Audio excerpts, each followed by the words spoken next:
여호와의 사자가 하늘에서부터 그를 불러 이르시되 아브라함아 아브라함아 하시는지라. 아브라함이 이르되 내가 여기 있나이다 하매 사자가 이르시되 그 아이에게 네 손을 대지 말라. 그에게 아무 일도 하지 말라. 네가 네 아들 내 독자까지도 내게 아끼지 아니하였으니 내가 이제야 네가 하나님을 경외하는 줄을 아노라. 아브라함이 눈을 들어 살펴본즉 한 순양이 뒤에 있는데 뿔이 수풀에 걸려 있는지라. 아브라함이 가서 그 순양을 가져다가 아들을 대신하여 번제로 드렸더라.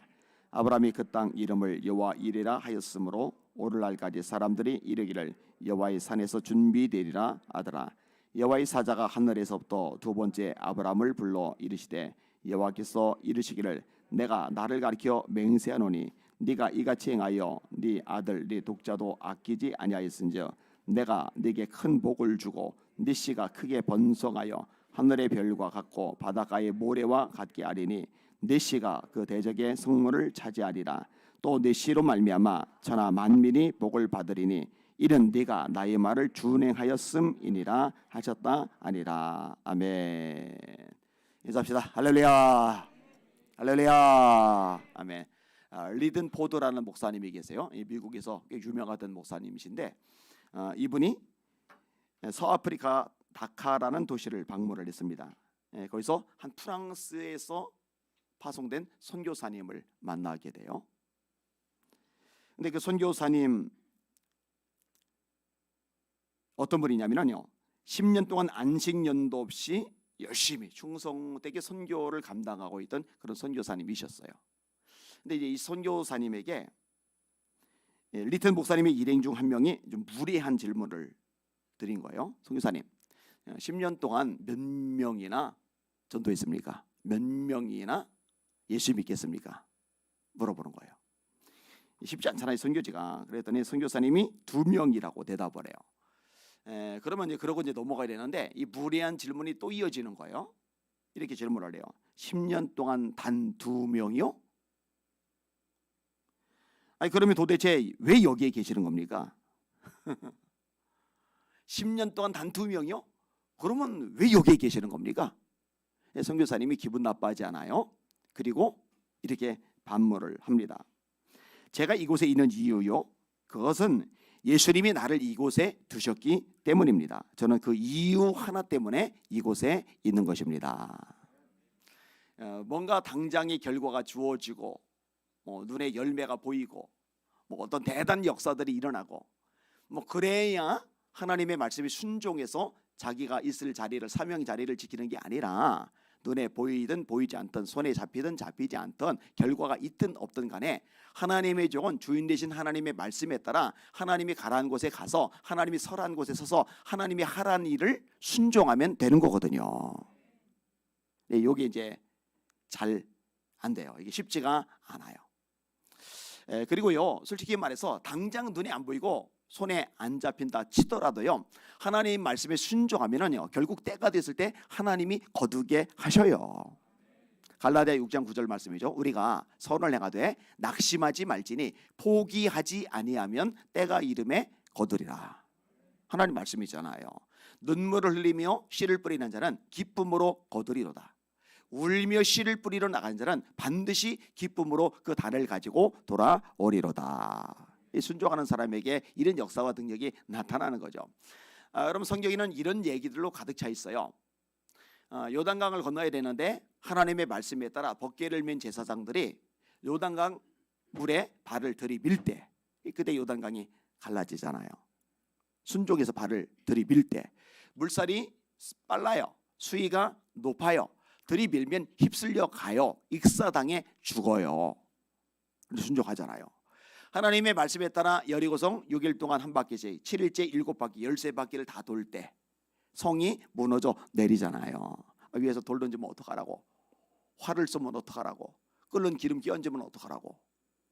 이 밑에서, 성 밑에서 돌고 있는데 위에서 공격하면 속수무책이거든요. 근데 말씀에 순종할 때 하나님이 역사에 주시잖아요.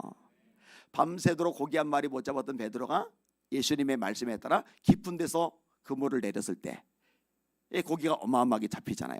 내가 밤이 맞도록 수고를 하였으되 얻은 것이 없지만 말씀에 의지하여 그물을 내리리다. 순종이잖아요. 가나 혼인집에서 이 종들에게 돌 항아리에 물을 떠다가 연회장에게 갖다 줘라. 그 말에 순종했더니 물이 변하여 포도주가 되잖아요. 이런 얘기가 계속 나오잖아요. 엘리야가 가난한 과부 보고 아들 먹일 마지막 양식을 나한테 먼저 가져오라고 했을 때 이 과부가 순종해서 먼저 가져다 주었더니 기름통에 기름이 도로 차고 밀가루통에 밀가루가 도로 차고 기근이 끝날 때까지 아들이 토실토실 살이 오르게 잘 먹잖아요. 이게 다 순종해서 나오는 결과들이거든요. 여러분, 순종의 사람들 되시기를 예수님의 이름으로 축원합니다. 오늘 본문도 이제 그런 얘기죠. 앞부분을 지난주에 조금 다뤘고 오늘 그 뒷부분인데, 하나님이 아브라함에게 말씀하셨죠. 네 독자 이삭을 번제로 바쳐라. 아침 일찍 이삭을 내리고 모리아 땅으로 가는 거죠.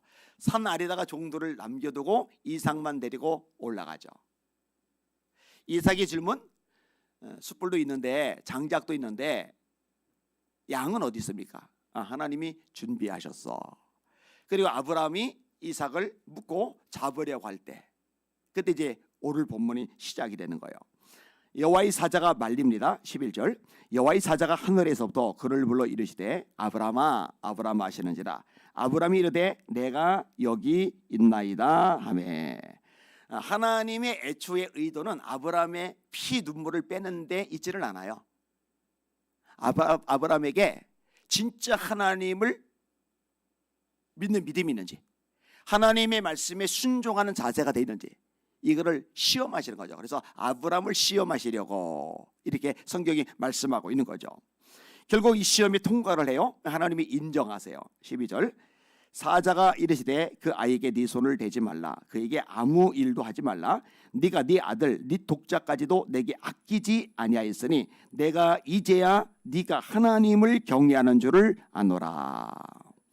하나님을 경외한다. 이거는 굉장히 좋은 칭찬이죠. 마태복음 10장에 예수님이 말씀하세요. 몸은 죽여도 영혼은 능히 멸하지 못하는 사람을 두려워하지 말고 오직 너희 몸과 영혼을 능히 지옥에 멸하실 수 있는 그를 두려워해라. 이렇게 하나님만을 두려워하는 것을 가리켜서 경외라고 합니다. 하나님이 진짜 두려운 사람은요, 세상을 두려워하지 않죠. 하나님이 진짜 두려운 사람은 마귀를 두려워하지 않죠. 하나님이 진짜 두려운 사람은 권력을 두려워하지 않죠. 세상에 대한 두려움과 하나님에 대한 두려움은 반비례합니다. 다시 말해, 하나님을 경외하는 마음이 크면 클수록 사람에 대한 두려움, 세상에 대한 두려움, 권력에 대한 두려움이 점점 줄어들게 되어 있어요. 다니엘이 하나님을 두려워하잖아요. 그러니까 사자굴에 들어가는 것을 두려워하지 않는 거죠. 사드락 메삭 아벤느고가 하나님을 두려워하잖아요. 그러니까 느부갓네살을 두려워하지 않는 거죠. 그리고 예수님도 말씀하신 거죠. 사람 두려워하지 마. 너희가 두려워할 분은 한 분뿐이야. 하나님만 두려워해. 그리고 이렇게 하나님만을 두려워하는 것을 경외라고 그러고, 이 경외를 잠언서에는 지혜의 근본이라고 가르쳐주고 있는 거죠. 여호와를 경외하는 것이 지혜의 근본이다. 그래서 웨슬리 목사님은 하나님과 죄 외에는 아무것도 두려워하지 않는 사람 100명, 이 100명 있으면은 세상을 뒤엎겠다고 하잖아요. 이런 사람이 세상을 바꾸는 거예요. 새롭게 만드는 거예요. 하나의 능력과 기적을 세상에 펼쳐내는 거거든요. 여러분들이 이런 힘을 되시길 바랍니다. 하나님이 최고로 인정하신 거예요. 너 이제야 네가 나를 경외하는 줄 알았다. 너 진짜 나를 두려워하는구나. 너 진짜 나를 하나님으로 인정하고 있구나. 하나님이 확실하게 이제 보장을 해 주시는 거죠. 제가 가끔 얘기하잖아요. 이런 식의 표현들, 다니엘 보고는 여호와께 은총을 크게 받은 자야. 기도원 보고는 큰 용사야. 여호와께서 너와 함께 계시도다. 이런 식으로 얘기 주나요. 다윗 보고는 이새의 아들 다윗을 보니 내 마음에 합한 사람이라. 내 뜻을 다 이루게 하리라. 제가 성경을 읽다가 대학교 때 칸막이에서 하나님, 저도 이 말씀 듣고 싶어요. 은총을 크게 받은 희완아, 얼마나 좋아요. 너 이제야 네가 나를 경외하는 줄 알았다. 얼마나 좋냐고요. 너 내 마음에 쏙 드는 사람이야. 내 마음에 합한 사람이야. 얼마나 그 소리가 좋냐고요. 큰 용사야. 여호와께서 너와 함께 하시다. 하나님, 저도 이 소리 좀 듣게 해주세요. 인정을 받는 거예요. 언제? 순종했을 때. 이삭을 바치는 말씀에 순종했을 때 인정을 받는 거예요. 자, 이렇게 인정하신 하나님이 아브라함의 영의 눈을 여셔요. 그러니까 하나님이 미리 준비해 놓으신 순양이 보이는 거예요. 여러분 이게 참 신비한 건데요. 하나님께서 우리 위해서 준비해 놓으신 것, 이건 정말 복된 것인데 이게 언제 보이냐면요, 하나님께 온전히 순종하고 하나님의 인정을 받을 때 그제서야 내 눈에 그게 보여요. 순종을 안 하면요, 뭐가 준비가 되는지 알지도 못하고 보지도 못하고 경험하지도 못해요. 그러면은 자기가 무엇을 놓쳤는지, 얼마나 영적으로 손해를 받는지조차도 사실 잘 모르고 지나가 버리는 거예요. 13절이죠. 아브라함이 눈을 들어 살펴본즉 한 순양이 뒤에 있는데 뿔이 수풀에 걸려 있는지라 아브라함이 가서 그 순양을 가져다가 아들을 대신하여 번제로 드렸더라. 아브라함이 그 땅 이름을 여호와 이레라 하였으므로 오늘날까지 사람들이 이르기를 여호와의 산에서 준비되리라 하더라. 여러분 솔직하게 대답을 해보세요. 하나님이 진짜 여러분들을 위해서 꼭 필요한 것을 다 준비해 주시는 분이라는 거 믿으세요? 진짜 믿으세요? 네, 믿으시길 바랍니다. 그리고 볼 수 있길 바랍니다. 하나님의 손에 다 달려있거든요. 요나서에 자주 나오는 표현이 있어요. 요나가 이제 잘못하잖아요. 하나님이 니누에로 가서, 아수르의 수도예요, 니누에 가서 말씀을 전하러 가시는데 원수 나라니까 가기가 싫어요. 그래서 욥바라는 항구를 가요. 거기서 다시생 배를 타고 엉뚱한 방향으로 가죠. 그리고 버리는 배 밑창에 숨어서 퍼질러 자죠. 이때 하나님이 역사를 하셔요. 풍랑을 얘기하신 거죠. 그리고 이제 풍랑의 원인이 요나라는 것을 안 사공들이 요나를 물속에 던져요. 이제 요때부터 이제 표현이 나오는데 여호와께서 이미 큰 물고기를 예비하사 요나를 삼키게 하셨으므로 요나가 밤낮 3일을 물고기 뱃속에 있으리라. 자, 이 물고기는, 이 큰 물고기는 갑자기 우연히 등장을 한 게 아니라 하나님이 예비해 놓으신 거예요. 요나를 삼키도록. 자, 뱃속에서 회개를 해요. 아니 하나님의 능력으로 목숨은 부대했어요. 물고기 속에서 사는 것도 기적이잖아요. 근데 목숨은 부대했지만 생각을 해봐요. 여러분 생선 손질할 때 비린내 나잖아요. 생선 비린내. 그러면 물고기 뱃속에, 커다란 물고기 뱃속에서는 냄새가 참 향긋하겠죠. 그게 참 끔찍할 것 같아요. 그죠? 하나님이 이 물고기에 명령이 하셔서 요나를 토해버리게 하시는데 어디다 토해버리세요? 니느웨 땅에다가 토해버리시는 거예요. 하나님의 말씀을 전한 거예요. 40일이 지나면 이 성이 무너지리라 그랬더니 무너지기를 바랬던 요나의 심정하고 전혀 다르게 회개를 하는 거예요. 하나님이 멸망시키려고 했던 심판의 손을 거두시는 거예요. 이 요나가 못마땅히 죽겠는 거예요. 짜증난 거예요. 신경질 부려요, 하나님 앞에. 왜냐면은 원수 나라니까 그냥 망해버리면 좋겠는데 하나님이 용서해 주시니까. 이때 하나님이 요나를 깨닫게 하시려고 작업을 하시죠. 요 나라, 요 도성이 어떻게 되나 꼴 좀 보자 하고 있는데 하나님이 이제 박넝쿨을 자라게 하신 거예요. 이때도 예비란 말이 나와요. 하나님 여호와께서 박넝쿨을 예비하사 요나를 가리게 하셨으니 이는 그의 머리를 위하여 그늘이 지게 하며 그의 괴로움을 면하게 하려 하심이었더라. 요나가 박넝쿨로 말미암아 크게 기뻐하였더니. 박넝쿨 식물이지, 식물. 그까지 식물 하나? 이거 어쩌다 우연히 자란 게 아니에요. 하나님이 예비하신 거예요. 예비. 여호와 이레가 뭐예요? 하나님이 예비하신다는 거잖아요. 그깟 박넝쿨도. 자, 이 그늘 안에서 있는데 갑자기 벌레가 이 박넝쿨 줄기를 쪼아먹기 시작을 하는 거예요. 그 줄기가 끊어지니까 뿌리 통해서 물 공급이 안 되니까 시들어 버려요. 그리고 그 타이밍에 동풍이 불어요. 이 동풍은 사막지대를 통과해서 불어오는 바람이기 때문에 뜨겁고 건조해요. 근데 박넝쿨 때문에 그나마 그늘이 생겨서 좀 숨통이 트였는데 이 박넝쿨이 사라져 버려요. 시들어 버려요. 잎사귀가 쪼그라들어 버려요. 그리고 습기 한 모금 없는 이 건조한 뜨거운 이 동풍이 불어오니까 힘들어 죽겠는 거예요. 쪄 죽어 죽겠는 거예요.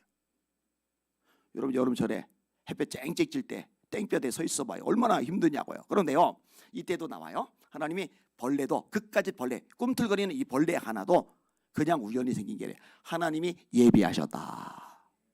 바람 부는 거 어쩌다 우연히 그 바람이 분 게 아니에요. 하나님이 예비하셨다. 들어보세요.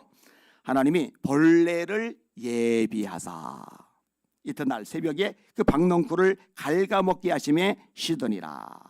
그 다음에 해가 뜰 때에 하나님이 뜨거운 동풍을 예비하셨고.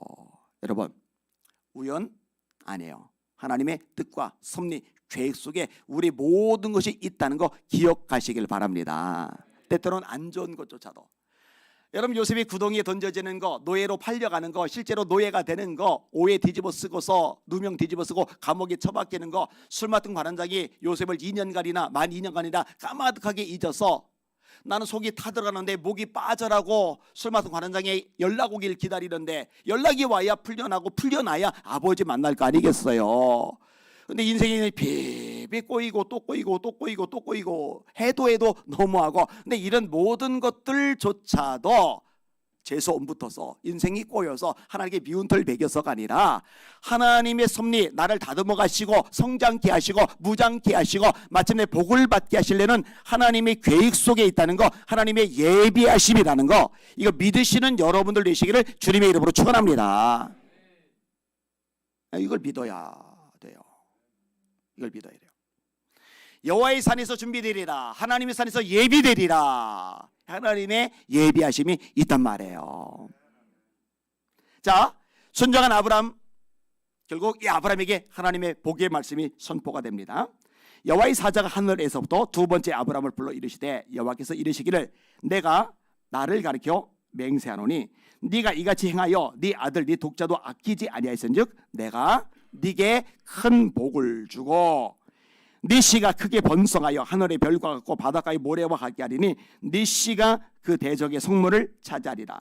또 네 씨로 말미암아 천하 만민이 복을 받으리니 이는 네가 나의 말을 준행하였음이니라 하셨다 하니라. 따라합시다. 이는 네가 나의 말을 준행하였음이니라.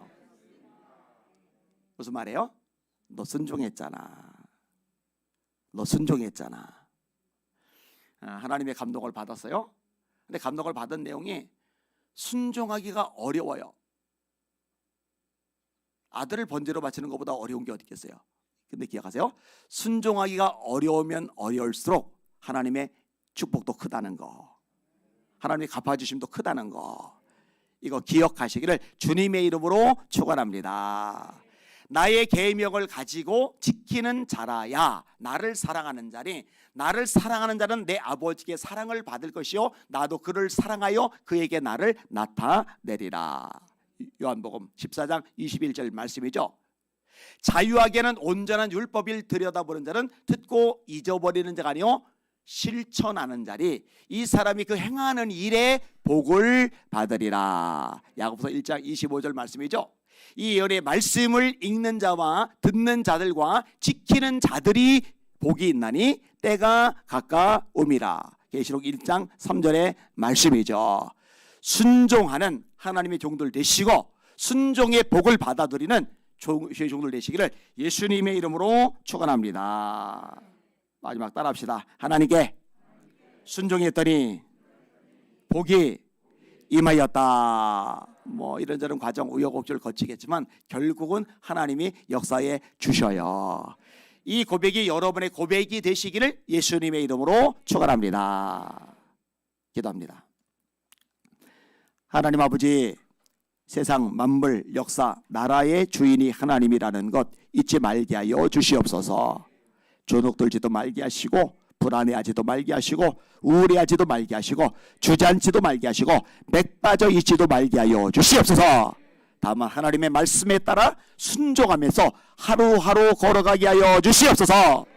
하나님의 예비하신 그것을 눈으로 보고 발견하고 감사하고 감격하고 기뻐하는 우리 성도들 되게 하여 주시옵소서. 하나님, 대선 이제 이틀밖에 안 남았습니다. 개입하여 주시옵소서. 개입하여 주시옵소서. 이 나라 불쌍히 여겨 주시옵소서. 공사나 되지 않도록 막아 주시옵소서. 교회를 지켜 주시옵소서. 선교가 더 왕성해지도록 축복하여 주시옵소서. 예수님 이름으로 간절히 기도합나이다. 아멘. 주기도문 하십니다. 하늘에 계신 우리 아버지여, 이름이 거룩히 여김을 받으시오며 나라가 임하옵시며 뜻이 하늘에서 이루어진 것 같이 땅에서도 이루어지이다. 오늘날 우리에게 일용할 양식을 주시옵고 우리가 우리에게 죄 지은 자를 사하여 준 것 같이 우리 죄를 사하여 주시옵고 우리를 시험에 들게 하지 마시옵고 다만 악에서 구하시옵소서. 나라와 권세와 영광이 아버지께 영원히 있사옵나이다.